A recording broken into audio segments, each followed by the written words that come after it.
अस्सलाम वालेकुम जी। ਅੱਜ ਨਾ ਸਾਡਾ ਕੂਲਰ ਖਰਾਬ ਹੋ ਗਿਆ ਸੀ। ਇਹ ਤੁਹਾਨੂੰ ਨਜ਼ਰ ਆਉਂਦਾ ਹੋਣਾ ਕਿ ਇਹਦੀ ਮੋਟਰ ਕੋਈ ਨਹੀਂ।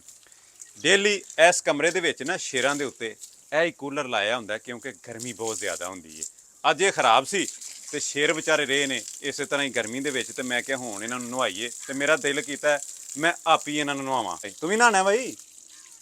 ਹਾਂ ਆਇਆ ਲੈ ਬਈ ਆਇਆ। ਕਿਆ ਬਾਤ ਹੈ, ਕਿਆ ਬਾਤ ਹੈ। ਇਹ ਮੁੰਡੇ ਦਾ ਜਿਗਰਾ ਵੇਖੋ।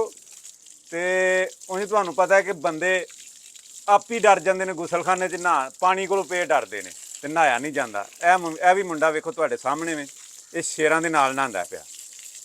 ਸ਼ਾਬਾ ਬਈ ਸ਼ਾਬਾ। ਇਹ ਸਾਬਣ ਵਹਾ ਬਈ ਲਾਉਂਦੇ ਆ।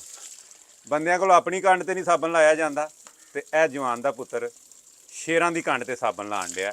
ਸ਼ੇਰਾਂ ਦੇ ਨਾਲ ਨਹਾਣਾ ਕੋਈ ਮਜ਼ਾਕ ਨਹੀਂ। ਜਿਗਰਾ ਹੋਵੇ ਤੇ ਫੇਰ ਸ਼ੇਰਾਂ ਦੇ ਨਾਲ ਨਹਾਇਆ ਜਾਂਦਾ।